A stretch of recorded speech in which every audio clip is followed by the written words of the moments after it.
Sri Aurobindo society Chennai கிளையின் சார்பாக சனிக்கிழமை மாலைதோறும் நடைபெறும் இந்த சத்சங் சொற்பொழிவு தொடருக்கு அனைவரையும் அன்புடன் வரவேற்கின்றோம். இன்று நம்மிடையே உரையாற்ற வந்துள்ளவர் டாக்டர் உஷா மகாதேவன் அவர்கள். அவர்கள் உரையாற்ற இருக்கும் தலைப்பு ஸ்ரீ அரபிந்தோவினுடைய 14 வரி கவிதை சானட் லீலா. அது குறித்த ஒரு உரையாடலை அவர் வழங்க உள்ளார். டாக்டர் உஷா மகாதேவன் அவர்கள் நமக்கு நன்கு அறிமுகமானவர். நிறைய நம்முடைய சத்சங் கூடல்களில் கலந்து கொண்டு உரையாற்றியுள்ளார்.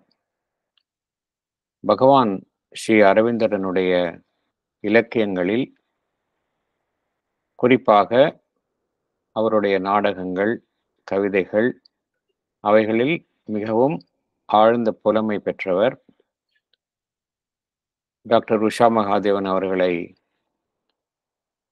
ஸ்ரீ அரபிந்தோ சொசைட்டி சென்னை கிளையின் சார்பாக வரவேற்று இந்த உரையை நடத்தி கொடுக்குமாறு அன்புடன் கேட்டுக்கொள்கின்றேன். Over to you, doctor Usha Mahadevan. Thank you. ஓம் ஸ்ரீ குருப்யோ நமக. அனைத்து அன்னை அன்பர்களுக்கும் என் பணிவான வணக்கம். இன்று ஸ்ரீ அரபிந்தோவின் சானட் சீரீஸ்ல நாம பார்க்க போறது லீலாங்கிற சானட். இதுவரை நம்ம 3 சானட்ஸ் பார்த்திருக்கிறோம். ஆல் பியூட்டி அண்ட் ஆல் பிளிஸ்னு ஒரு சானட், அப்புறம் சரண்டர், த டிவைன் ஒர்க்கர். இவற்றில் நம்ம பார்த்தது போல லீலா சானட்லயும் நம்ம பகவானோட சாதனாவை பார்க்கலாம். லீலா என்றாலே விளையாட்டு என்று பொருள். கடவுளின் லீலைகள் என்று தமிழில் கூறுகிறோம். இந்த சொற்றொடரை ஆங்கிலத்தில் மொழிபெயர்ப்பது கடினம். லீலாவை ஸ்போர்ட் என்றோ கேம் என்றோ சொன்னாலும் லீலை என்ற சொல்லின் முழு பரிணாமமும் முழு கனோட்டேஷனும் வெளிவராது. அதனால் தானோ என்னவோ பகவான் இந்த கவிதைக்கு, அது ஆங்கில கவிதையாக இருந்தாலும் சமஸ்கிருத வார்த்தையான லீலாவையே உபயோகப்படுத்தி இருக்கிறார். தமிழும் சமஸ்கிருதத்தை போலவே பழமையான மொழியாதலால் நாம் கடவுளின் லீலை என்றோ இறைவனின் திருவிளையாடல் என்றோ குறிப்பிட முடிகிறது. இந்த டைட்டில பார்த்ததுமே எனக்கு கம்பனுடைய பாடல்ல அழகிலா விளையாட்டுடையார் அப்படிங்கிற சொற்றொடர் எனக்கு நினைவுக்கு வருது. உலகம் யாவையும் தாமுல வாக்கலும் தொடங்குற அந்த பாடல்ல அவர் அழகிலா விளையாட்டுடையார், அவர் தலைவர் அன்னவர்க்கே சரண் நாங்களே அப்படின்னு சொல்றார். எப்பொழுதும் போல என்னுடைய பரமகுரு எம்.வி. சீதாராமன் அவர்களின் துணை கொண்டு இந்த பாடல் லீலாவை உள்வாங்க பிரயத்தினம் செய்தேன். அங்கு அவரிடமிருந்தும் என் குரு முனைவர் கந்தசாமி அவர்களிடமிருந்தும் நான் புரிந்து கொண்டதை உங்களுடன் பகிர்ந்து கொள்வதில் மகிழ்ச்சி அடைகிறேன். இந்த சானட்டின் கருத்தை ஒரே வரியில் கொடுக்கிறார் திரு சீதாராமன் அவர்கள். I will just quote it, அப்புறமா நம்ம ஃபுல் போயமையும் பார்ப்போம். ப்ரொஃபசர் சீதாராமன் என்ன சொல்றாருன்னா, a more complete experience is the supramental vision which sees the universal manifestation as a sport, whose aim is the affirmation of Satchidananda in its apparent opposite.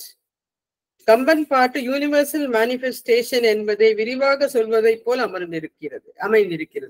உலகம் யாவையும் தாமுல வாக்கலும் நிலை பெறுத்தலும் நீக்கலும் சொல்றச்சு அது universal மேனிஃபெஸ்டேஷனை விவரிக்கிற மாதிரி தான் இருக்கிறது.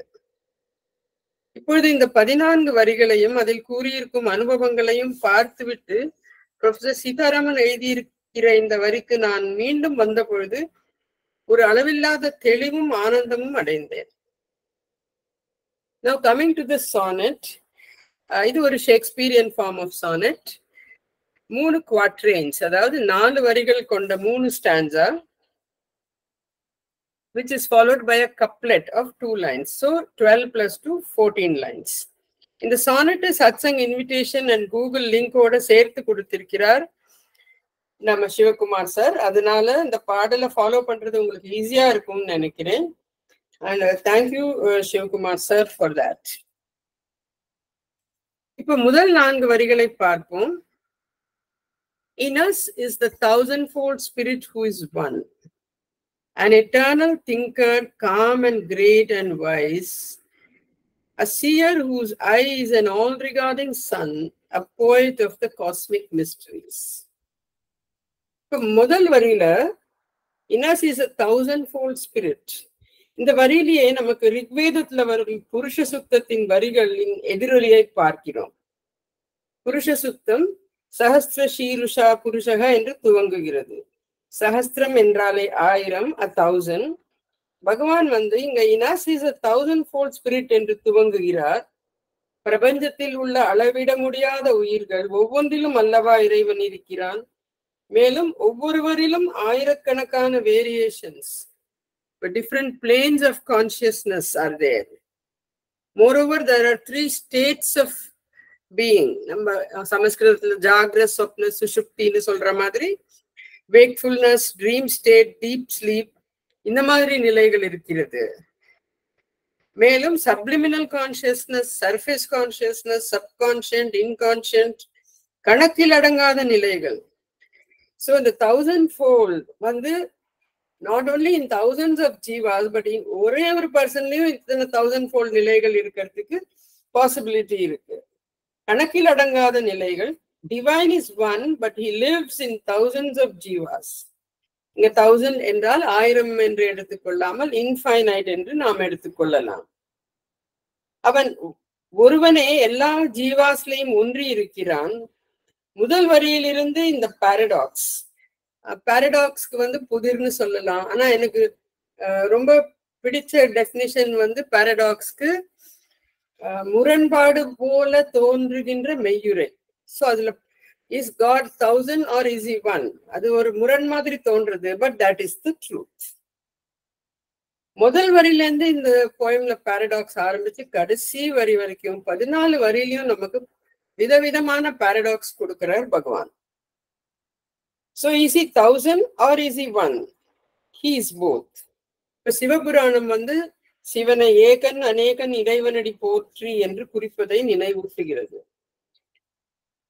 அதை தவிர சாவித்ரி புக் 7 canto 5லயும் பகவான் when he is describing the original transcendent mother force, அவர் ஒரு லைன் யூஸ் பண்றாரு. அதுவும் இந்த ஃபர்ஸ்ட் லைன் மாதிரியே இருக்கு. அதுல அவர் என்ன சொல்றாருன்னா, manifold yet one, she sat a guardian force. So manifold yet one is like 1000 as well as one. I was reminded of also Devi Mahatmyamla சும்பன என்கிற அசுரனை வதம் செய்யும் அத்தியாயத்தில் அசுரன் அம்பிகைய ஒரு அலிகேஷன் கொடுக்கிறான். அவன் சொல்றான், நீ மற்றவர்கள் பலத்தை கொண்டுதான் யுத்தம் செய்கின்றாய், அந்யாசாம் பலமாஸ்ரித்யா என்று கூறுகிறான். உடனே அம்பிகை எல்லா பவர்ஸையும் தன்னுள்ளே அடக்கிண்டு, நான் ஒருத்தி தானே இருக்கேன், இங்க ரெண்டாவதே இல்லை அப்படின்னு சொல்றார். அந்த லைன் ரொம்ப அருமையாக இருக்கிறது. அம்பிகை எல்லாமே என்னுடைய அம்சம், என்னை தவிர இரண்டாவதாக என்ன இருக்கிறது, ஏகைவாகம் ஜகத்யத்ர த்விதீயாகா மமாபரா என்கிறாள், இரண்டாவதே இல்லை என்று அவள் கூறுகிறாள். இப்போ the divine, line 2 எடுத்துட்டோம்னா, the divine is the eternal thinker, an eternal thinker, calm and great and wise என்கிறார் பகவான். The divine is the eternal thinker and his attributes are calm and great and wise. அதாவது மனித மனத்தோட ஒரு கான்ட்ராஸ்டா, human திங்கருக்கு ஒரு கான்ட்ராஸ்டா divine திங்கரை பத்தி கூறுகிறார் பகவான். ஒரு மனித மனம் ஒரு நிலை இல்லாமல் ஒரு சஞ்சலத்துடனே இயங்குகிறது. ஆனால் சாஸ்வதமான இறைவன் அவனும் ஒரு திங்கர். ஆனால் அந்த திங்கிங்ல காம், நாட் ரெஸ்ட்லெஸ், கிரேட், விசாலமாக இருக்கிறது, அது குறுகலாக இல்லை, ஞானமும் பொருந்தி உள்ளதாக உள்ளது. இப்ப 1001 ஏகன் அநேகன் ஒரு பாரடாக்ஸ் என்கிறோம். அதே மாதிரி அடுத்த லைன்ல திங்கர் அப்படிங்கிறார், தேர்ட் லைன்ல சீயர் அப்படிங்கிறார், ஃபோர்த் லைன்ல போயட் அப்படிங்கிறார். An eternal thinker, calm and great and wise. a seer whose eye is an all-regarding sun, a poet of the cosmic mysteries.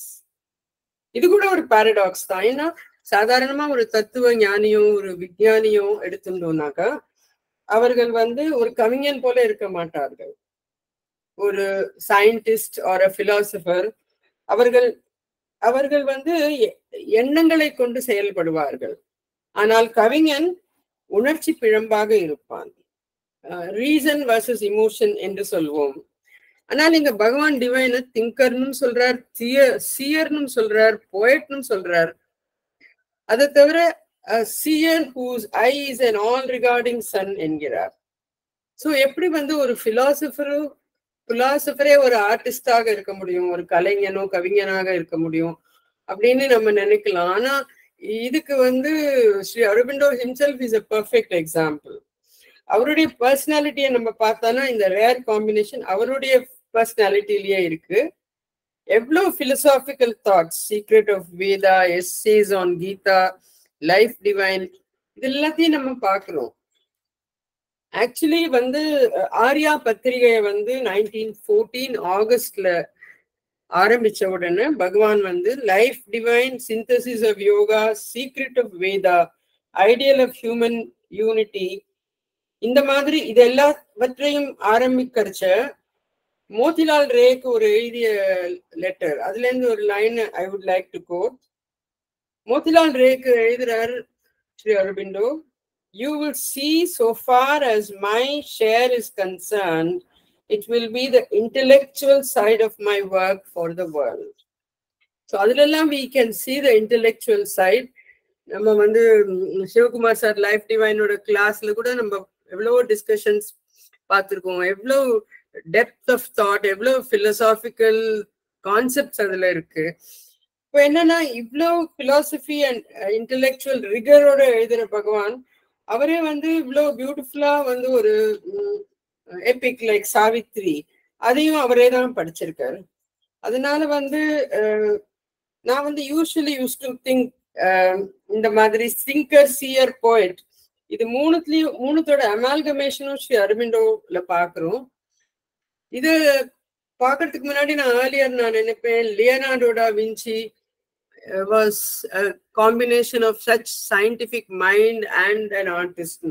Mona Lisa paint panina adhe Da Vinci the first design of helicopter avarda kuduthirukar. எப்படி இவ்ளோ scientific mind and இவ்ளோ artistic sensibility ஒரே இடத்துல இருக்கும்னு நான் வியந்திருக்கேன். ஆனா நம்மளோட சத்சங் மீட்டிங்ல ஒருத்தர் பேசுறச்ச பகவானுடைய முற்பிறவிகள் பற்றி பேசுறச்ச Sri Aurobindo himself was Da Vinci in his previous birth அப்படின்னு சொன்னதும் எனக்கு நினைவுக்கு வருது. அடுத்தது திங்கர், சீயர், போயட். திங்கரை பார்த்தோம், அடுத்தது shear. Who is a seer? A seer is the one who can see visions. So அந்த சீன் வரதுனால பகவான் அந்த லைன்லயே whose eye is an all regarding sun அப்படின்னு எழுதியிருக்கு. ஸ்ரீ அரபிண்டோ பத்தி இருக்கிற புக்ஸ்லயே அவரை சீயர், போயிட்னு டிஸ்கிரைப் பண்ணியிருக்கிறது நான் படிச்சிருக்கேன். பகவானுடைய அகக்காட்சியில் விரிவதுதான் அவர் படைப்புது. அவருடைய கவித்துவத்தை பற்றி கூறுகையில் ப்ரொஃபசர் சீதாராமன் சொல்வார், ஸ்ரீ அரபிண்டோட இங்கிலீஷ் மாதிரியே ப்ரொஃபசர் சீதாராமனோட இங்கிலீஷும் it will be so beautifully structured. அதுல எல்லா பாயிண்ட்ஸும் வந்துருக்கும், அதை அசைக்கவே முடியாது. இப்போ இந்த சானெட்ஸ், நாட் ஓன்லி லீலா சானெட், எல்லா சானெட்ஸ் பத்தியும் எழுதிருச்ச ப்ரொஃபசர் சீதாராமன் ஒரு லைன் சொல்வார். அதாவது இது எண்ணங்களுக்கும் உணர்ச்சிகளுக்கும் அப்பாற்பட்டது இவருடைய லாங்குவேஜ்னு சொல்வார். Here is the expression not of emotion or thought, but of calm vision. Not even the emotional reaction to vision, but vision of vision என்று. ஆக divine is an eternal thinker, a seer, மற்றும் கண்ட அகக்காட்சியை அழகான வடிவில் உருவாக்கும் கவியும் கூட. இப்ப பகவான் ஈஷா உபனிஷத்தோட மொழிபெயர்ப்பு எழுதச்ச I think it was verse 8 அவர் எழுதுறார், the seer, the thinker, one who becomes everywhere என்கிறார். இப்ப ஈஷா உபனிஷத்துல வர வார்த்தை கவிர் மனிஷின்னு வருது. கவிர் மனிஷி என்ற சொற்றொடரை சீயர் த திங்கர் என்று டிரான்ஸ்லேட் பண்ணி இருக்கிறார் ஸ்ரீ அரபிந்தோ. அடுத்தது வந்து a seer whose eye is an all regarding sun. அது லைன் 3. அதாவது சீயருடைய கண் சூரியனோட கம்பேர் பண்ணி சொல்லப்படுகிறது. சூரியனின் ஒளி எல்லாவற்றிலும் விழுகின்றது, எல்லா ஆப்ஜெக்ட்ஸ் மேலேயும் விழுறது. அது எல்லாவற்றையும் சூழ்ந்து கொண்டு ஒவ்வொன்றையும் துலக்கி துல்லியமாக காட்டுகின்றது. இப்ப அரைகுறை வெளிச்சத்துல பாம்பா பழுதா அப்படின்னு சந்தேகம் கொள்பவன் கூட சூரிய ஒளி வந்தால் ஒரு விதமான சந்தேகமும் இன்றி இருப்பான். Because the sun envelops and illuminates each and every object. Now the light, all regarding sun, the sun itself stands for light. இவ்வளவு ஒளி இருக்கிறச்சு அங்க இருட்டு வரத்துக்கு சான்ஸே இல்லை. They say no, if light chases darkness, it will never find it. ஏன்னா ஒளி போற இடமெல்லாம் darkness will disappear. இத வந்து இந்த டிஸ்கிரிப்ஷன் வச்சு I am reminded also of Bhagavad Gita chapter 8 verse 4. அதுல வந்து there is a description of the sun.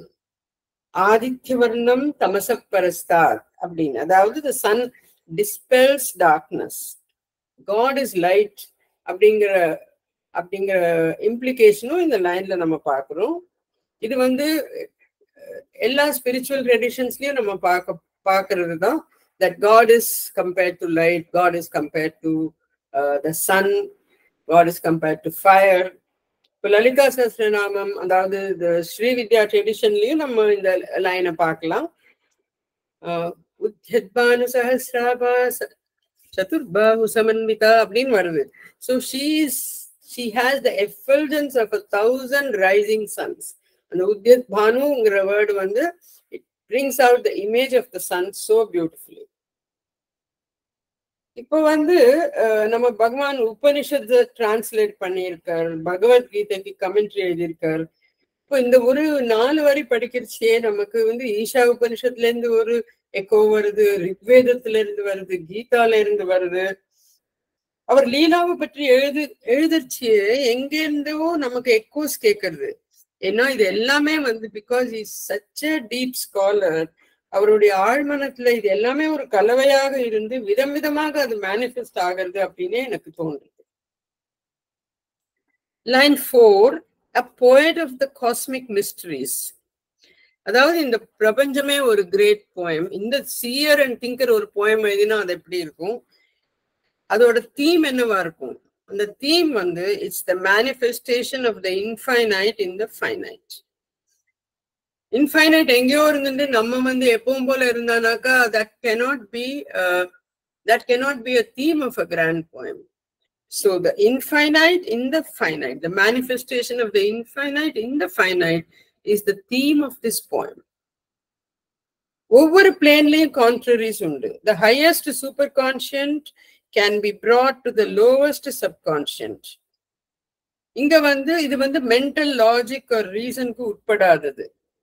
Mental லாஜிக்கோட வரையறைக்குள்ள வரலனாலே அது ஒரு மிஸ்ட்ரி தான். அதுதான் mystery. The divine is mysterious. எப்படி he is 1,000-fold but one, he is simultaneously thinker, seer, poet. இப்படிப்பட்ட mysterious divine ஓட creation எப்படி இருக்கும், அதுவும் மிஸ்டீரியஸா தான் இருக்கும். இன்னொரு மிஸ்ட்ரி என்னன்னா, there are 3 ways of being of the mother அப்படின்னு சொல்லியிருக்காரு ஸ்ரீ அரபிந்தோ த மதர் புக்ல. நம்ம எல்லாருமே அதை பார்த்திருக்கோம். அந்த 3 பிளேன் வந்து ஒன்னு டிரான்செண்டன்ட் பிளேன், ஒன்னு யூனிவர்சல், தேர்ட் இண்டிவிஜுவல் பிளேன். அதாவது எப்படி எல்லா உலகங்களுக்கும் மேலே இருக்கும் டிரான்செண்டன்ட் சக்தி பிரபஞ்சம் முழுவதுமே யூனிவர்சல் பிளேன்ல வியாபித்து இண்டிவிஜுவல் பிளேன்ல நம்ம இதயத்திற்குள்ளேயும் இருக்க முடியும். இதுவே ஒரு பெரிய மிஸ்ட்ரி. இங்க இருக்காங்களா அங்க இருக்காங்களா, எல்லா இடத்துலயும் இருக்காங்க தான். இந்த மிஸ்ட்ரிய வந்து நம்ம எல்லா ட்ரெடிஷன்ஸ்லயும் பார்க்க முடியும். இப்போ வைஷ்ணவா ட்ரெடிஷன்ல வந்து அச்சுதா, அனந்தா, கோவிந்தா அப்படின்னு சொல்றோம். Achyuta is in the transcendent plane. Achyuta, he is unmanifest. Achyuta is in the transcendent plane. Ananta, அனந்தாங்கிற வார்த்தையில இருந்தே நமக்கு புரியுது that it is pervading everywhere. உலகம் முழுவதும் வியாபித்திருக்கிறது அனந்தா. அதே மாதிரி நம்ம இதயத்துக்குள்ள இருக்கிறவன் கோவிந்தா. இந்த மாதிரி வைஷ்ணவ ட்ரெடிஷன்ல பாக்குற மாதிரி நம்ம ஸ்ரீ வித்யா ட்ரெடிஷன்லயும் பார்க்க முடியும். Rajarajeswari she is in the transcendent plane. Bhuvaneswari is in the universal plane. எல்லா உயிர்களையும் ஊடுருவி இருக்கிறது. அதுதான் இந்த இன்டர்பெனிட்ரேட்டிங் அப்படின்னு சொல்றாரு. சோ மேல வந்து மேல் உலகத்துல வந்து டிரான்செண்டன்ட் பிளேன்ல இருக்கிற சக்தி யூனிவர்சல் பிளேன்லயும் இருக்கா, அம்பிகான்னு அம்மாவா நம்மளோட இதயத்துக்குள்ளயும் இருக்கா. அதனால வந்து இது மாதிரி எல்லா ட்ரெடிஷன்லயும் பார்ப்போம். Even I think even in the Christian tradition it is there. When you say Father, Son, Holy Ghost, we see all these three aspects. Okay, the first quatrain is over. Now let's go to the second quatrain. That is from line 5 to 8. A critic witness pieces everything and binds the fragments in his brilliant sheaf. அப்படிங்கிறார். அதாவது ஒரு படைப்பாளி ஒரு poem எழுதினா அதை ஒரு critic வந்து piece பீஸா பிரிச்சு புரிந்து கொள்வான், மற்றவர்களுக்கும் புரிய வைப்பான். இப்போ ப்ரீவியஸ் லைன்ல வந்து டிவைன போயட்னு சொன்னவர் அடுத்த லைன்ல கிரிட்டிக் அப்படிங்கிறார். அப்போ அதாவது இந்த பிரபஞ்சத்தை படைச்சவனே அந்த போயட்டே அதோட ரசிகனாவும் இருக்கான், அதோட கிரிட்டிக்காவும் இருக்கான். Critic witness. கிரிட்டிக் படைப்பதில்லை, படைப்பை பார்க்கிறான். இதுல இன்னொன்னு என்னன்னா he uses the word sheaf in the second line. அதாவது ஒரு பெரிய கிரீன் ஃபீல்டில் இருந்து கதிர்களை பிரித்து எடுத்து கட்டுகிறான்.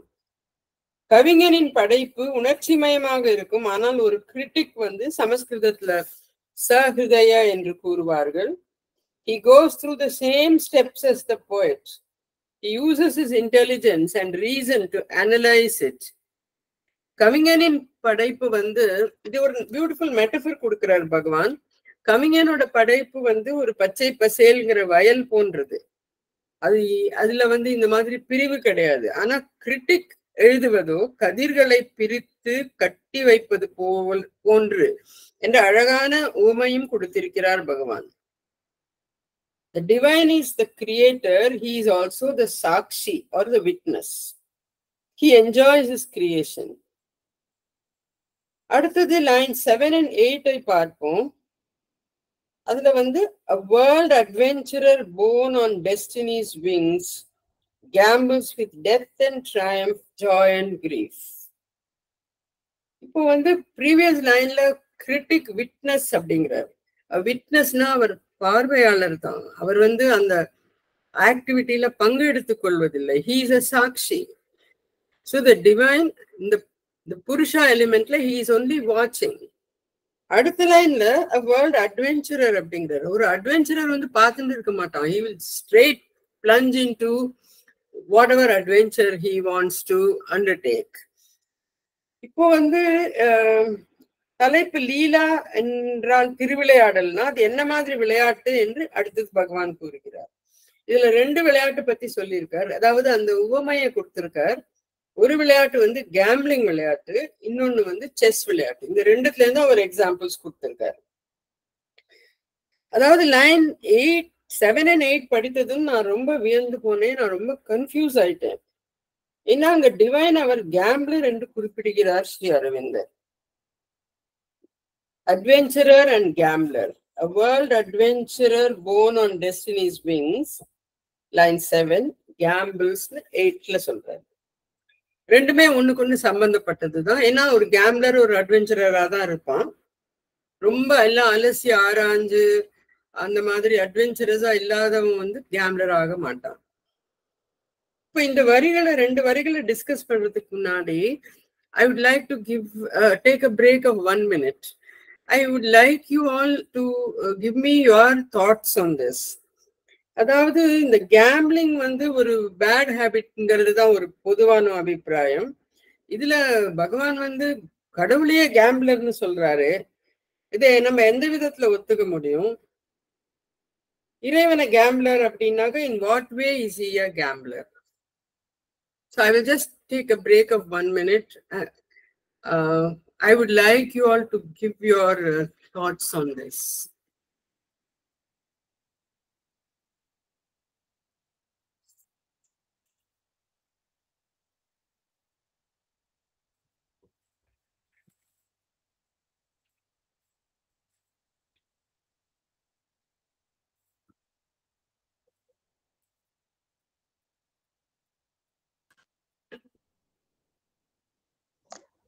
அழகிலா விளையாட்டுடையவான் அப்படின்னு சொல்ற போது இந்த விளையாட்டுக்கு ஒரு பிராதானியம் வரதுனால வெற்றி தோல்விங்கிறது ஒரு பின்தங்கி விடுகிறது, பின்னால் போகிறது. இந்த கேம்பிளருக்கும் அப்படித்தான். குதிரை மேல பணம் கட்டினா இல்லை ஸ்பெக்குலேஷன்ல ஒரு ஷேர்ல பணம் கட்டுறான், அவனுக்கு நிச்சயம் தெரியாது நம்ம ஜெயிக்க போறோமா இல்லையான்னு தெரியாது, ஏதோ சொல்லுகிறது உந்துதல். ஆகையால் இறைவனுக்கு அப்படி எல்லாமே லீலை. அதுதான் அந்த லீலைங்கிறது டைட்டில் இந்த 14 வரைக்கும் பொருந்துவது போது ஒவ்வொரு ஸ்டான்ஸாக்கும் பொருந்துகிறதை நாம் இந்த ஸ்டான்ஸாவில் அது நிரூபணம் ஆகிறது. லீலாங்கிற வார்த்தை ஒவ்வொரு ஸ்டான்ஸாக்கும் பொருந்தும் அப்படின்னு எனக்கு தோன்றுகிறது. Wonderful sir, thank you. வேற யாராவது சொல்றேன்? அசோகர் மேடம், இப்போ நான் சொல்ல போறதே ஒரு கேம்பிள் மாதிரி இருக்கும். ஏன்னா சார் சொல்ல போறோம், அவ்வளவு இன்ட்ரெஸ்ட் சொல்ல போறோம். எனக்கு என்ன தோணிச்சுனாக்கா, பரம்பொருள் தன்னோட ஷேடோவே பார்க்க விரும்பி மேனிஃபெஸ்டேஷனை உண்டாக்கினதுனால அந்த மேனிஃபெஸ்டேஷன் எப்படி இருக்க போறதுங்கிறதே கூட மிஸ்டீரியஸ் தானே, அது ஒரு கேம்பிள் தானே அப்படி தோணுச்சு. அப்படி கேம்பிளர் அப்படி எடுத்துக்கலாமா? வச்சுக்கலாம் மேடம். அதுபடி வச்சுக்கலாம். ஒரு போயமோட ஒரு போயட் மீன் பண்ணாததெல்லாம் கூட ஒரு கிரிட்டிக்கா நம்மளால பார்க்க முடியும். So this is quite interesting. Is Bhuma Rangarajan madam. Yes. Mother நம்ம ஃபர்ஸ்ட் டைம் இந்தியாவுக்கு வரும்போது ஒரு நாள் கப்பல்ல சீட்டு விளையாண்டாலாம். அப்போ அதை பத்தி நிறைய எம்கேஆர் சார் கூட சொல்லியிருக்காரு ஒரு தடவை. அந்த மாதிரி சீட்டு விளையாடும் போது மதருக்கு தெரியும் மத்தவா கையில என்னென்ன கார்டு இருக்கு எல்லாம் தெரியும், அதனால சீட்டு விளையாடுறது அதுக்கப்புறமா இனிமே விளையாடல அப்படின்னு சொன்னாங்க. ஸோ இது ஒரு சீட்டு விளையாட்டு மாதிரியும் இருக்கலாம், அத மாதிரி தோணித்து எனக்கு. Okay, it's very interesting. Yes, Radharani.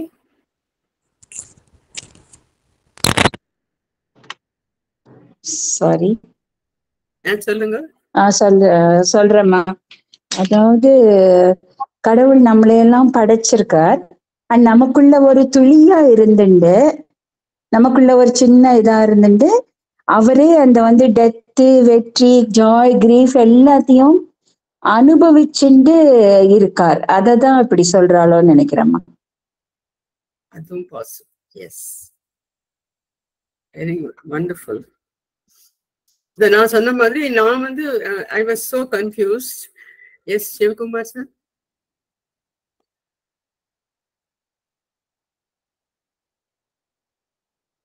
நீங்க அன்மியூட் பண்ணிக்கோங்க சார். I'm sorry. த டிவைனுடைய மேனிஃபெஸ்டேஷனே ஒரு அட்வென்ச்சர் ஆஃப் கான்ஷியஸ்னஸ் தான். That's how he refers in Savitri. The adventure of consciousness தான் டிவைனுடைய மேனிஃபெஸ்டேஷன் இன் த வேர்ல்டு. அதுல இந்த மேனிஃபெஸ்டேஷன்ல the ரிசல்ட் என்ன அப்படிங்கிறது தெரியாதது போல நமக்கு இருக்கு. But he knows the result. But தெரியாதது போல ஒரு கேம்ல தன்னை ஈடுபடுத்தி கொண்டு என்கேஜ் பண்ணிக்கிறது தான் இஸ் எ டிவைன் கேம்பிள் அப்படிங்கிற ஒரு அர்த்தத்துல சொல்றான்னு நினைக்கிறேன். He is involving himself in the inconscienceலயும் இந்த எக்ஸ்ட்ரீம் இதுலயும் he is involving himself without knowing what is going to happen. இல்லையா? without knowing what is going to happen. That's what a gamble. அது even சாவித்ரியில கூட is mentioning in the book of the Divine Mother, he is mentioning, how he is mentioning is that on a meeting line of hazardous extremes, the game of games was played to its breaking point அப்படிங்கிறார். So this is my interpretation. Gambler அப்படிங்கிறது he knows everything. Gamblerக்கு எப்படின்னா, gambler always takes a chance, but a divine doesn't have to take a chance. He knows the result, but he is acting as if he is a gambler. without knowing the result, he is acting as if he is engaging himself in a game of gambles. That's what I interpret. Of course, it may differ from person to person, but this is how I interpret. Thank you. Okay. Thank you. Thanks, all of you. I want to say something. Yes. Usha. Yes. See, gambling is previous speaker it's a game that he's playing. Okay, maybe game gamble that is one thing. Second thing is we say correct. So the next word that comes to me, gambling.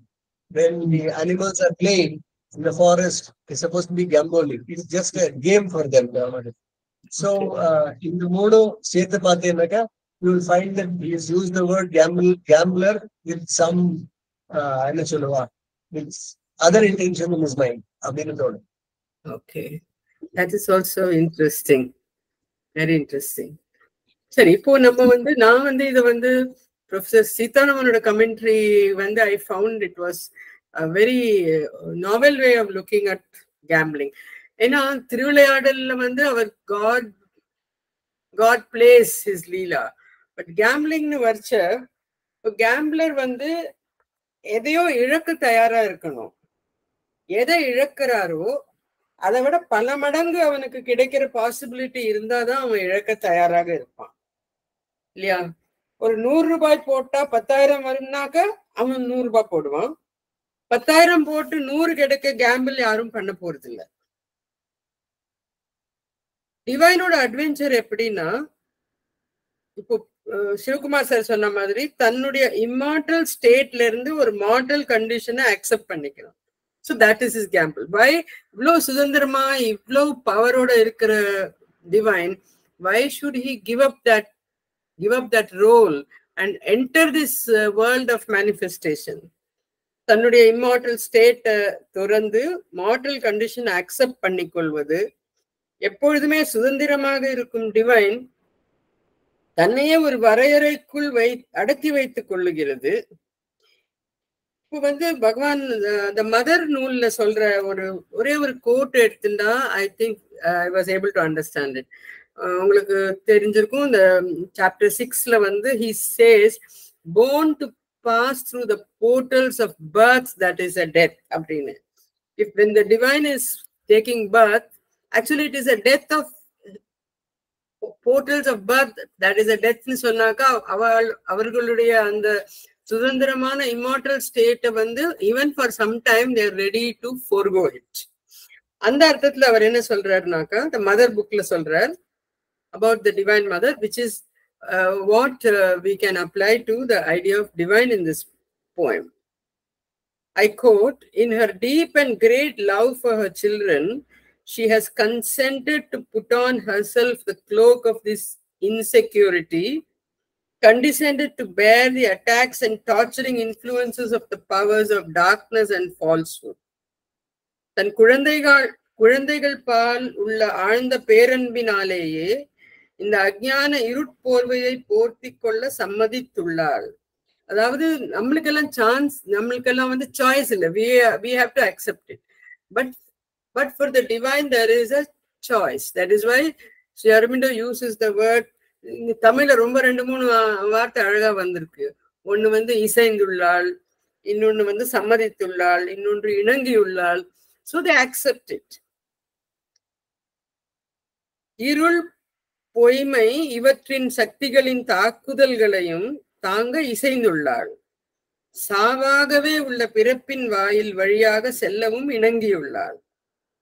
In English, he says, born to pass through the portals of birth, which is a death, taken upon herself the pangs and sorrows and sufferings of the creation, since it seemed that thus alone could it be lifted to the light and joy and truth and eternal life. But line 7, the world adventurer born on destiny's wings. The word destiny's wings is very significant. அதாவது விதி எங்க எட்டுண்டு போறதோ போகட்டும்னு விட்டுட்டாரு. The divine is accepting the fate to take him where it wills. அதனால born on destiny's wings அப்படிங்கிறார். விதி எங்க இட்டு செல்லுகிறதோ அப்படி செல்ல கன்சென்ட் கொடுக்கிறது. எப்பொழுதுமே ஆனந்தமயமாக உள்ள டிவைன் இன்பத்திற்கும் துன்பத்திற்கும் இடையே தம்மை பந்தாட சம்மதித்திருக்கிறது. இது ஒரு அட்வென்ச்சர். என்ன நடக்கும்னு தெரியாது. இப்ப நீங்க எல்லாம் சொன்ன மாதிரி அடுத்தது என்ன ஆகும்னு தெரியாது, விதி எங்க கொண்டு போகும்னு தெரியாது. இவ்வளவு அன்சர்டனிட்டியும் இவ்வளவு இன்செக்யூரிட்டியும் டிவைன் ஏற்றுக்கொள்கிறது. அடுத்த லைன் வந்து அடுத்த பாயிண்ட் என்னன்னா, இதெல்லாம் எதுக்கு ஏத்துக்கிறது? இவ்வளவு கஷ்டத்தை டிவைன் ஏத்துக்கணும்னா, அதாவது நான் சொன்ன மாதிரி 100 ரூபாய் போட்டா 10,000 கிடைக்கும்னா, what does the divine stand to gain by going through this uncertainty, by going through this insecurity? இந்த கேம்ப்ளர் வந்து தன் முழு சுதந்திரத்தை இழக்க தயாராக உள்ளது ஏன்? What are the stakes? நம்ம கேம்ப்ளிங்ல we use the word stakes இல்லையா? The stakes are very high. It is the establishment of the kingdom of God on earth. இவ்வளோ பெரிய கெயின் வரத்துக்கு possibility இருக்கிறச்ச why would the divine not gamble? Stakes, the high stakes are the establishment of the kingdom of God on earth, victory, joy. அது இல்லைன்னா இன்கான்சியன்டோட பிடியில சிக்கி துக்கம், சோகம், மரணம் இவற்றிற்கும் ஆளாவதுதான். But ஒரு பெரிய கேம்ப்ளர் வந்து ரொம்ப ஆராய்ஞ்சு பார்க்கறது கிடையாது. he just plunges. அதனால தானே he is an adventurer. ரொம்ப ஆராய்ந்து பார்த்து முடிவெடுக்கிறது இல்லை. இந்த high stakes of establishment of the kingdom of God on earth, it is so attractive for the divine. So he doesn't want to weigh the pros and cons. He plunges into the world, he plunges into the inconscient, because the high stakes is the establishment of the kingdom of God on earth. In the explanation was given by Professor Sitaraman, and I just want to share it with you. In the புவியில சூப்ராமெண்டல கொண்டு வர possibility, அதை divine இழக்க தயாராக இல்லை. சீர்தூக்கி பார்த்து முடிவெடுப்பதில்லை ஒரு adventurous gambler. அதுபோல the divine plunges into the inconscient with the possibility of establishing the supramental way of life. Right. அடுத்தது நம்ம third quatrain பார்த்துட்டு ஃபைனல் கப்லெட்டை பார்க்கலாம். third quatrainல the king of greatness and a slave of love அப்படின்னு ஆரம்பிக்கிறது. பகவான் காட்னு ஒரு சின்ன கவிதை எழுதியிருக்கார். அதுல thou who rulest all the world below and sits above, the master of all who work and rule and know, the servant of love. இங்கே நம்ம அந்த பாரடாக்ஸை பார்க்கலாம்.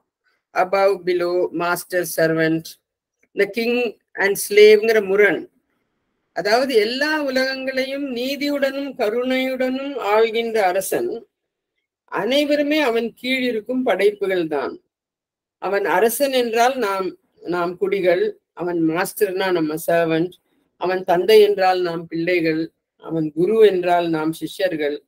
ஆனால் அவனிடம் பூரணமாக சரணடைந்தவர்களுக்கும் பூரண அன்போடு அவனை ஏற்றுக்கொள்பவர்களுக்கும் அவன் தன்னுடைய ரீகல் ஸ்டேட்டஸை துறந்து இறங்கி வருகிறான். He becomes a slave of love. இது ஏதோ ஒரு முறை இருமுறை அல்ல, திரும்ப திரும்ப ப்ரொஃபசர் சீதாராமன் சொல்றார், at every step in the evolutionary ascent நம்ம இதை பார்க்க முடியும்.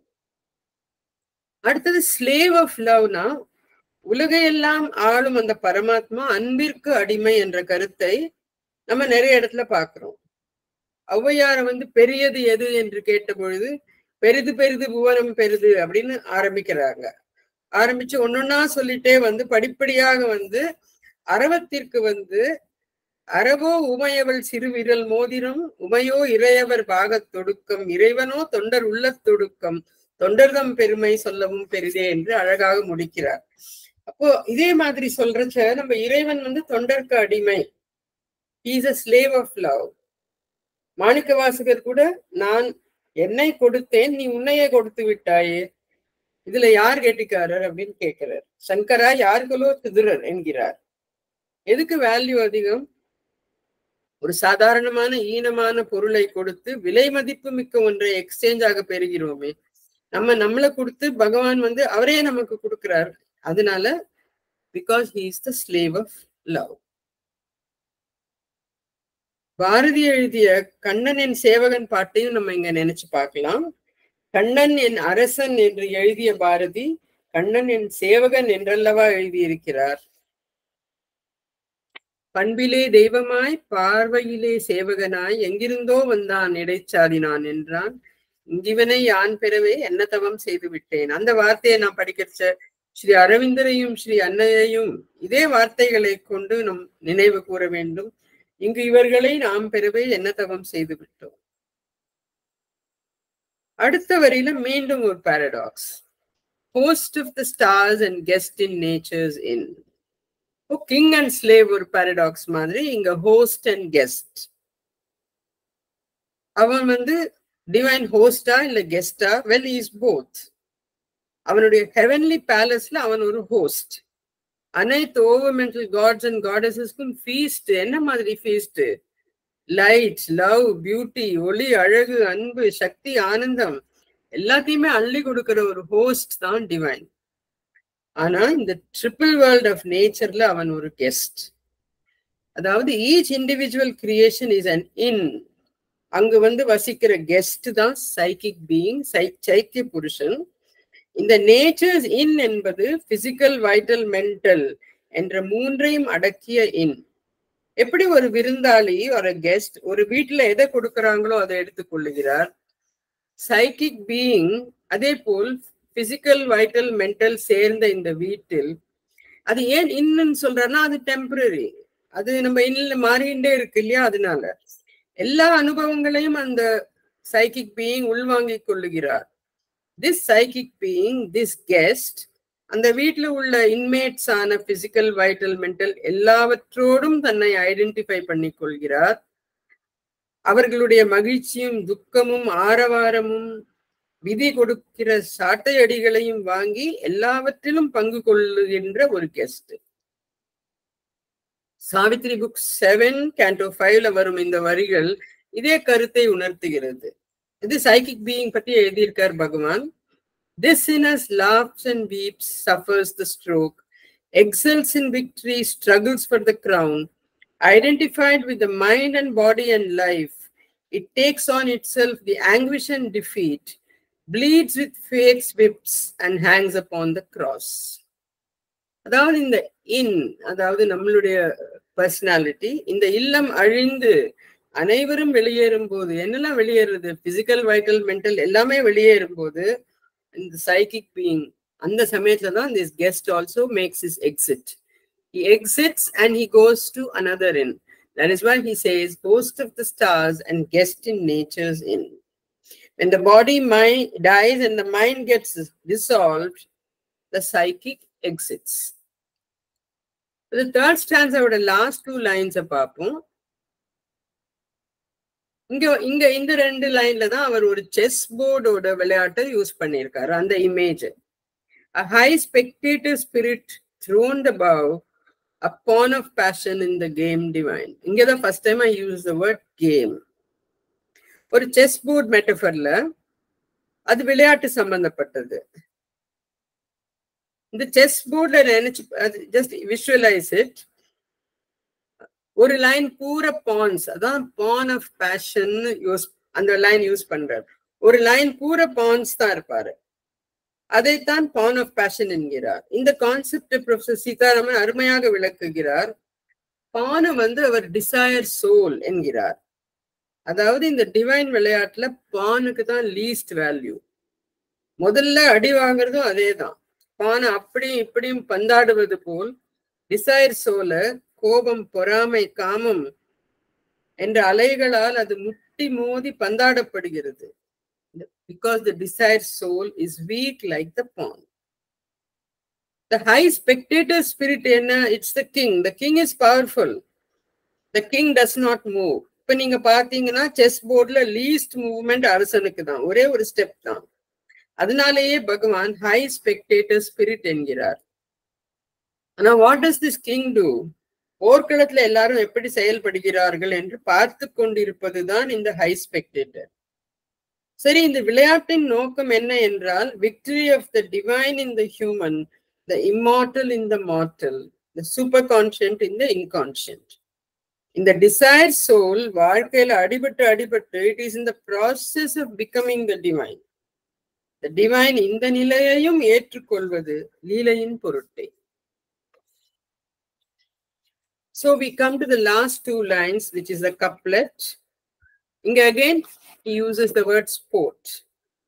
One who has made in sport the suns and seas mirrors in our being his immense caprice.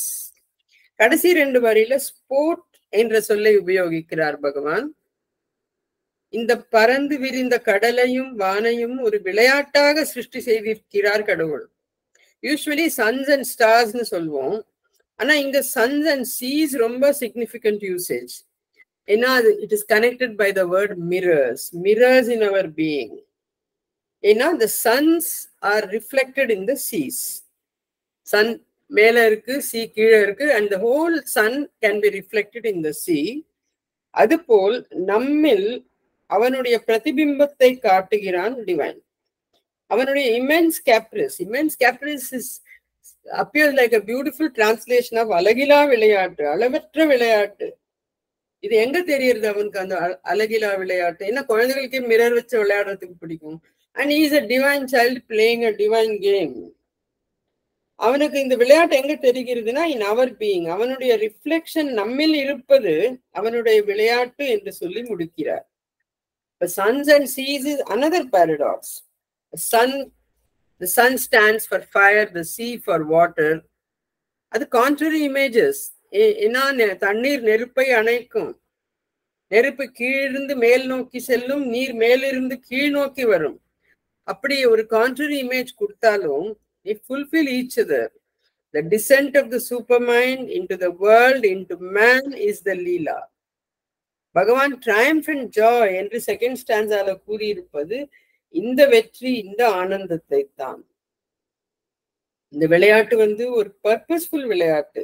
இவ்வளோ பெரிய thinker and shear and poet என்ன ஒரு அர்த்தமில்லாத விளையாட்டு விளையாடுவானா என்ன? இந்த வாழ்வும் இந்த உலகமும் அவனுக்கு ஒரு க்ஷேத்திரம். It's a purposeful game, it's a purposeful sport. இந்த ஃபீல்டுல எப்படி விளையாடி எப்படி டிவைன் கான்சியஸை கொண்டு வரணும் என்பதை அவன் அறிவான். A divine life in the manifestation is the inevitable outcome and consummation of nature's evolutionary endeavor. To conclude, the mother bookல பகவானுடைய வார்த்தைகளை பார்ப்போம். அது அன்னையின் அருள் பற்றிய வார்த்தைகள். Bhagavan says, for the grace of the divine mother is the sanction of the supreme, and now or tomorrow its effect is sure, a thing decreed, inevitable and irresistible. இங்க there's a certitude of victory for the divine. இன்றோ நாளையோ அதன் பயன் நிச்சயம். அது விதிக்கப்பட்டது, தவிர்க்க முடியாதது, தடுக்க முடியாதது. சரி, இப்பொழுது நாம் செய்யக்கூடியது என்ன? It's simple. Let's be ready to play the game on the same side as the divine. நமக்கு ஒரு எக்ஸலண்ட் கேப்டன், டிவைன் கேப்டன் இருக்கார். நம்முடைய ஒத்துழைப்பை அவனுக்கு பூரணமாக கொடுப்போம்.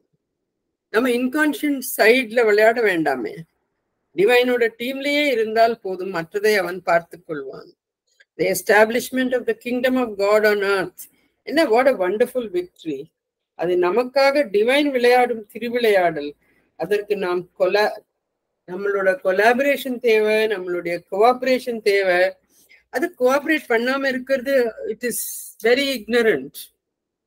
ஏன்னா நம்ம மனித இனத்தோட அந்த ரெசிஸ்டன்ஸ் பகவான் திருப்பி திருப்பி சோ மெனி பிளேசஸ்ல அவர் சொல்லியிருக்கார். மனித இனத்தோட resistance. For instance, Savitri book 7 Canto 4ல த மடோனா ஆஃப் லைட் என்ன சொல்றாருன்னா, but human mind clings to its ignorance and to its littleness the human heart and to its right to grief the earthly life. நான் அப்படியே shock ஆயிட்டேன். Right to கிரீஃபா, எவ்வளவு sharp and ironic words Bhagavan use பண்ணியிருக்கார். Right to vote, right to information மாதிரி நமக்கு right to கிரீஃபா இருக்கணும். On the other hand we have a right to Ananda. அது நம்மளுடைய பர்த் ரைட்டா நம்ம எடுத்துக்கலாம். ஒரு அப்பாவுடைய ப்ராப்பர்ட்டி நமக்கு வர வேண்டும்னு கேட்டு டிமாண்ட் பண்ணி வாங்குறோமா இல்லையா? Now he is a divine parent. அவனுடைய அன்பிலும் ஆனந்தத்திலும் நமக்கு பங்கு உண்டு, அந்த உரிமை உண்டு. அதற்காக நாம் உழைப்போம், ஒத்துழைப்போம். அன்னையின் துணை கொண்டு ஹாஸ்டைல் போர்சஸை எதிர்கொள்வோம். இந்த இறை விளையாட்டின் வெற்றிக்கு நம்முடைய பங்களிப்பை கொடுப்போம் என்று கூறி எனக்கு இந்த வாய்ப்பை அளித்த ஸ்ரீ அரபிண்டோ சொசைட்டிக்கும் சேர்மன் சிவகுமார் சாருக்கும் நன்றி கூறி உரையை முடித்துக் கொள்கிறேன். வணக்கம். Thank you madam. அன்பர்கள் அவர்களுடைய கருத்துக்களை பகிர்ந்து கொள்ளலாம். ஏதாவது கிளாரிபிகேஷன் தேவை என்றால் பெற்றுக்கொள்ளலாம். Yes sir. Rangarajan sir. Sir, madam வந்து வழக்கம் போல ரொம்ப அற்புதமா நம்மளை உன்னத சிகரங்களுக்கு எடுத்துட்டு போயிட்டாங்க. அதுவும் அவரோட ஃபர்ஸ்ட் இந்த நாடகத்தை பத்தி விவரிக்கும் போதே பிரமிப்பா இருந்தது. இவ்வளவுலாம் இருக்கே, நம்ம ஒண்ணுமே தெரிஞ்சுக்காம இவ்வளவு வருஷம் இருந்திருக்கோமேன்னு. ஆனா ஒவ்வொரு தடவையும் அப்படி அழகா விரிச்சுட்டே வரும்போது ரொம்ப அற்புதமா எடுத்துன்னு போனாங்க. இன்னைக்கு வந்து நம்மளை கொஞ்சம் இன்வால்வ் கூட பண்ண வச்சாங்க. அதுக்கும் நன்றி. இப்போ கடைசியா அவங்க சொன்ன வார்த்தையை கடைசி லைன் எக்ஸ்பிளைன் பண்ணும்போது மதரோட ஒரு அற்புதமான ஒரு மெசேஜ், அந்த மெசேஜ் வந்து நமக்கு வந்து 21 பிப்ரவரி 2019 கொடுக்கப்பட்டது சார். அது ரொம்ப அவங்க சொன்ன மெசேஜுக்கு மதர் கொடுத்துருக்கிற மெசேஜ் ரொம்ப அழகா இருக்கு. வாசிக்கட்டுமா sir? With your kind permission. Yes, madam. Yes, sir. Yes, sir. Yes, sir. Thank you. Yes. Thank you, sir. Mother சொல்றாங்க, if the aspiration is there in you, if the will is there in you, it is absolutely certain that sooner or later you will succeed. And I am saying this for people who live in very ordinary circumstances, less favorable perhaps than yours, but who can even so learn to know themselves and conquer themselves, master themselves and control themselves.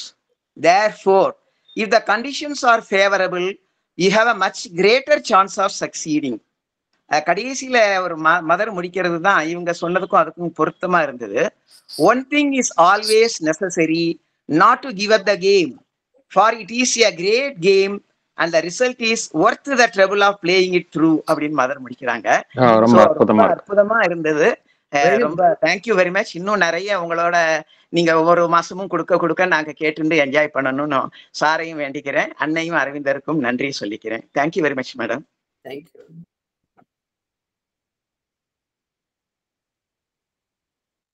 Yes madam. தேங்க்யூம்மா. உஷாமா ரொம்ப அற்புதமா explain பண்ணீங்க. லீலாங்கிறதோட அர்த்தத்தை நீங்க சொன்னது ஆரம்பிச்சதே அவ்வளவு நன்னா இருந்தது. சிவகுமார் சாருக்கு வந்து அந்த சோனட்டை எங்களுக்கு கொடுத்ததுக்காக நன்றி. ஏன்னா அப்படியே சைடு போய் பார்த்துட்டு விளக்கம் நீங்க தரும்போது அவ்வளவு நல்லா இருந்ததுமா. நாங்க மேலோட்டமா புரிஞ்சது எங்க, இப்ப நீங்க விளக்கினப்புறம் புரிஞ்சுக்கிறது ரொம்பவே டிஃப்ரெண்டா இருந்தது. அப்புறம் அவளை தவிர ரெண்டாவதே இல்லைன்னு இடையில ஒருக்கா சொன்னீங்க, அது ரொம்ப அற்புதம். கேம்பிள்ஸ் வித் டெத் அண்ட் ட்ரையம்ஃபுக்கு நீங்க வந்து கொடுத்த விளக்கம் வந்து ரொம்ப நல்லா இருந்தது. ரொம்பவே புரிஞ்சுது நீங்க சொன்ன அப்புறம்.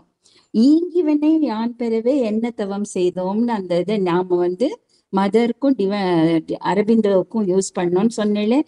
அது வந்து ரொம்ப ரொம்ப உண்மை. 100% நாம அது நீங்க சொன்னதுக்கு ரொம்ப நன்றி. பானுங்கிறது டிசையர் சோல், அது வந்து காமம் குரோதம் இவற்றால் நல்லா அலக்கழிக்கப்படுகிறதுன்னு நீங்க சொன்னப்போ நிஜமாவே அது உண்மைன்னு தெரிஞ்சது. நம்ம வந்து அந்த மாதிரி சில சமயம் பான் மாதிரி இருக்கோம். அப்புறம் இம்மென்ஸ் கேப்ரிஸ்க்கு அழகிலா விளையாட்டுங்கிற அர்த்தம் கொடுத்தேள், அதுக்கும் ரொம்ப நன்றிமா. அது ரொம்ப அற்புதமான மொழிபெயர்ப்பு. நம்முடைய ஒத்துழைப்பை கொடுப்போம், அவர் டீம்லயே இருப்போம்னு சொன்னீங்க. நம்ம அவர் டீம்ல இல்லாட்டியும் அவரோட விளையாட்டால லீலாவால நம்மளை இழுத்து போட்டுடுவாரு. கொஞ்சம் அந்த பக்கம் இந்த பக்கம் போனா அவர் லீலாவால அவர் டீம்ல நம்மளை வச்சுக்கிறாரு. ரொம்ப ரொம்ப தேங்க்யூமா. Thank you so much.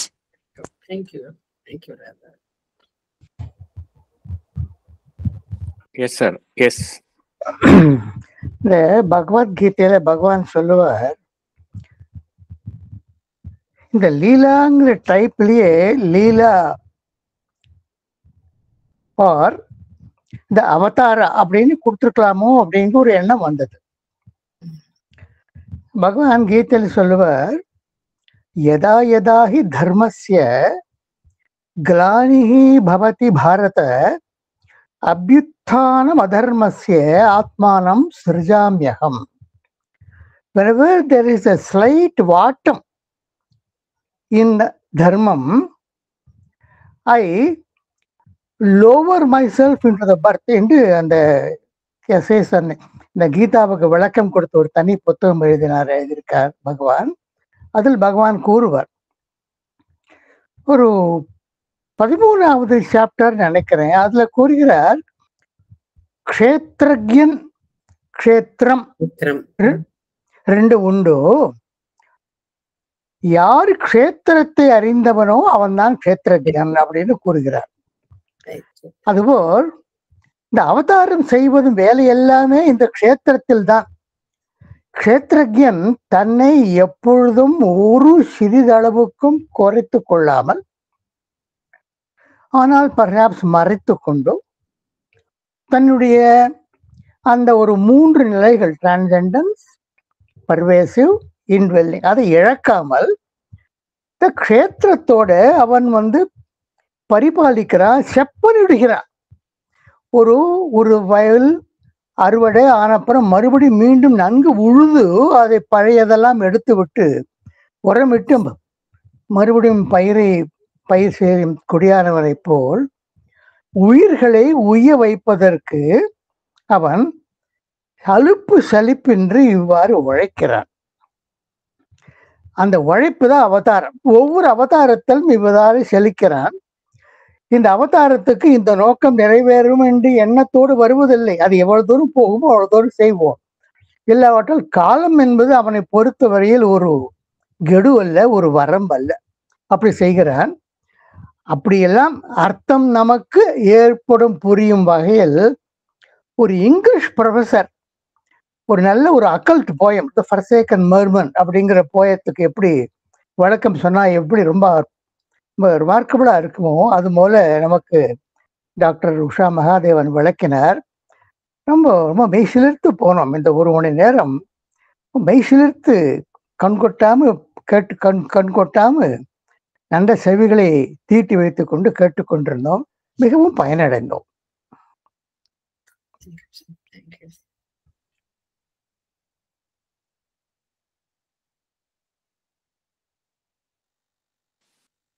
வேற ஏதாவது கருத்துக்கள் பகிர்ந்து கொள்ள வேண்டியிருந்தால் பகிர்ந்து கொள்ளலாம்.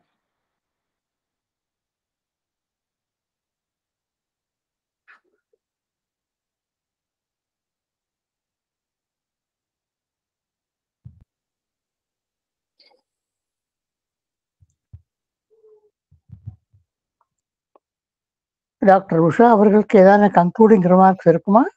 இல்ல, I am done. Yes. I am so lucky. இது ரொம்ப நாள் படிச்சுட்டு உங்களோட எல்லாம் ஷேர் பண்றது மூலம்தான் நானே அந்த போயமை புரிஞ்சுக்கிறேன்.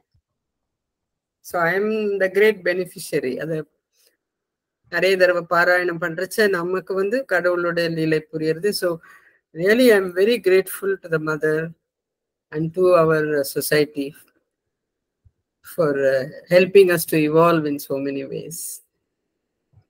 அதே லைஃப் டிவைனோ அல்லது மதர்ஸ் பிரேயரோ சொல்றவர்களுக்கு தான் ரொம்ப பெரிய ஒரு அடிஷனல், தெரியாத புலப்படாத ஒரு பலன் கிடைக்கிறது. Definitely. Thank you madam, thank you. ரொம்ப பிரமாதமா இருந்தது. இந்த லீலா, இந்த சானட், அதனுடைய அக்கல்ட் மீனிங். ஏன்னா மேற்புறத்தில் படிக்கும்பொழுது நம்மளுக்கு வெறும் லாங்குவேஜினுடைய அர்த்தம் தான் புரிகின்றது, மொழியினுடைய அர்த்தம் தான் விளங்குகின்றது.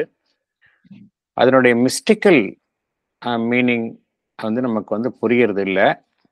அது உங்களை போன்றவர்கள் எங்களுக்கு விளக்கும் பொழுது இதற்கு பின்னால் உள்ள அந்த மிஸ்டிக்கல் சிக்னிஃபிகன்ஸ், அக்கல்ட் சிக்னிஃபிகன்ஸ் நன்றாக விளங்குகின்றது. அந்த இந்த மிஸ்டிக்கல் சிக்னிஃபிகன்ஸ் எனக்கு புரிய வச்சதே ப்ரொஃபசர் சீதாராமனோட கமெண்ட்ரி அண்ட் மை குரு அவர்கள் போட்ட பிச்சை தான். இது இங்க கொடுக்கிற எல்லா காம்ப்ளிமெண்ட்டும் அவர்களையே சேரும். Okay. Anyway, thank you for your sense of humility and gratitude. இந்த போயம்ல நீங்க சொன்ன மாதிரி the divine in his 1000-fold manifestations, the divine one as well as many. அது வந்து நமக்கு வந்து ஹியூமன் மைண்டுக்கு தான் அது வந்து ஒரு கான்ட்ரடிக்ஷன்.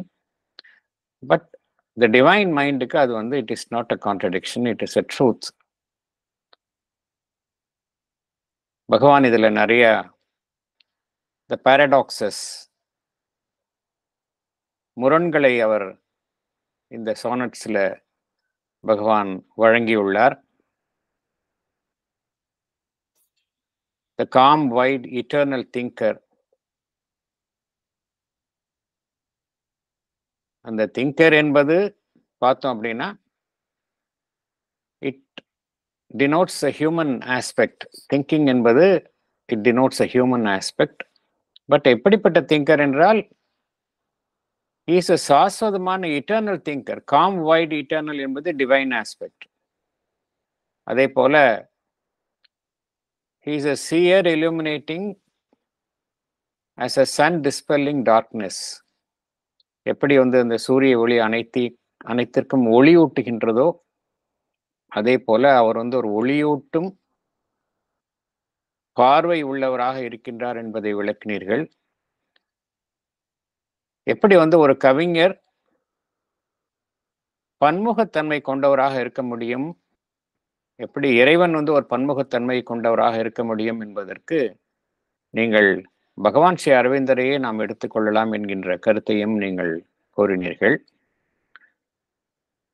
இந்த கவிதையினுடைய மைய கரு என்னவென்றால் the manifestation of the infinite in the finite. அனந்தமாக இருக்கக்கூடிய அந்த இறை அம்சம் ஒரு எல்லைக்குள் தன்னை உட்படுத்திக் கொள்வது, இதுதான் இந்த கவிதையினுடைய தீம், மைய கரு என்று கூறினீர்கள். த டிவைன் எப்படி ஒரு போயட்டாகவும் இருக்கின்றது, அதே சமயம் மறுபக்கம் அது வந்து ஒரு critic, as a witnessing, as a critic, as a witness, சாட்சியாகவும் இருக்கின்றது என்பதையும் விளக்கினீர்கள். எப்படி அந்த டிவைன் வந்து தன்னை இந்த ஒரு கேம்பிளிங், ஒரு சாகச விளையாட்டில் தன்னை ஈடுபடுத்திக் கொள்கின்றது. ஏனென்றால் இந்த டிவைன் மேனிஃபெஸ்டேஷன் என்பதே ஒரு சாகச விளையாட்டு தான். ஏனென்றால் கான்ஷியஸ்னஸ், சைலண்ட் அப்சல்யூட் கான்ஷியஸ்னஸ், சச்சிதானந்தம், அதற்கு முற்றிலும் எதிரான நிலைகளை கொண்ட இந்த புவியில் தன்னை வெளிப்படுத்திக் கொள்கின்றது. இன்கான்ஷியன்ஸ், டைம்லெஸ், இட்டர்னலா இருக்கக்கூடியது, it is binding it self to time. இதெல்லாம் பார்த்தோம் அப்படின்னா எல்லாமே ஆப்போசிட் ஸ்டேட்ஸ்ல இருக்கக்கூடிய அந்த புவியில் தன்னை வெளிப்படுத்தி கொள்கின்றது. அதுவே அந்த இறைவனுடைய ஒரு சாகச விளையாட்டு, அதுவே ஒரு கேம்பிள் தான். ஏன்னா அதுல விளைவு என்ன என்பது தெரியாமல் இருப்பது போல ஒரு விளையாட்டு. ஆனால் அந்த இறைவனுக்கு எல்லாமே தெரியும். இதனால் என்ன சாதிக்க விரும்புகின்றது அந்த டிவைன்? இங்கு இந்த புவியில் அந்த இறை சாம்ராஜ்யத்தை அது நிலைநாட்ட விரும்புகின்றது. அதுதான் அதனுடைய அல்டிமேட் கோல் என்று கூறினீர்கள். இந்த அதிமானச வெளிப்பாட்டை இந்த புவியில் சாத்தியமாக்க வேண்டும். To bring the possibility of supermind, manifestation of the supermind. இதுதான் அந்த இறை திருவிளையாட்டினுடைய நோக்கமாக இங்கு இருக்கின்றது. அது எவ்வாறு தன்னை நம் நிலைக்கு ஏற்ப அது தன்னை ஒரு அன்பிற்கு உட்பட்ட அடிமையாக தன்னை உட்படுத்திக் கொள்கின்றது. as a slave of love என்று கூறினீர்கள். The divine எப்படி இருக்கின்றது? as a host, because it hosts so many powers in the universe. அதே சமயம் நம்முள் இருக்கக்கூடிய அந்த indwelling புருஷா, நம்முடைய சைத்திய புருஷனாகவும் அது இருக்கின்றது. இந்த டிவைனுடைய அந்த முரண்பாடுகளை பார்க்கும் பொழுது அது மேலிருக்கும் ஒரு சூரிய ஒளியாகும், அதே சமயம் அதனுடைய பிரதிபலிப்பாக தன்னை வெளிக்காட்டும் அந்த சமுத்திரமாகவும் அது as a divine in man, reflection of divine in man என்கின்ற ஒரு அந்த மெட்டஃபர், அதையும் நீங்கள் விளக்கினீர்கள். இந்த அல்டிமேட் லீலா அதனுடைய நோக்கம் என்னவாக இருக்கும் என்றால் அந்த அதிமானசத்தின் மனிதனுள் அதிமானசத்தின் இரக்கம் ஏற்படுவதுதான் இந்த லீலாவினுடைய இறுதியான நோக்கம் என்றும் கூறினீர்கள். Descent of supermind into man is the லீலா.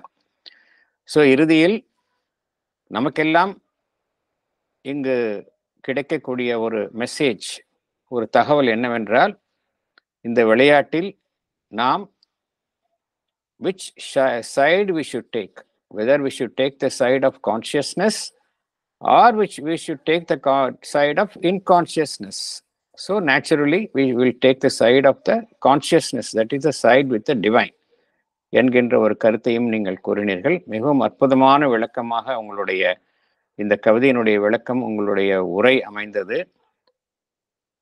நீங்கள் இந்த சத்சங்கில் கலந்து கொண்டு இந்த உரையை எங்களுக்கு வழங்கியமைக்காக ஸ்ரீ அரபிந்தோ சொசைட்டி சென்னை கிளையின் சார்பிலும் இங்கு கூடியுள்ள அனைத்து அன்னை அன்பர்கள் சார்பிலும் எங்களுடைய நன்றியை உங்களுக்கு தெரிவித்துக் கொள்கின்றோம். மீண்டும் மீண்டும் எங்களுடைய இந்த சத்சங் குழுவில் கலந்து கொண்டு எங்களுடன் இத்தகைய அருமையான கருத்துக்களை பகிர்ந்து கொள்ளுமாறு அன்புடன் கேட்டுக்கொள்கின்றேன். இப்பொழுது இந்த நிகழ்ச்சி பிரார்த்தனை இசையுடன் முடிவுக்கு வரும். தேங்க்யூ.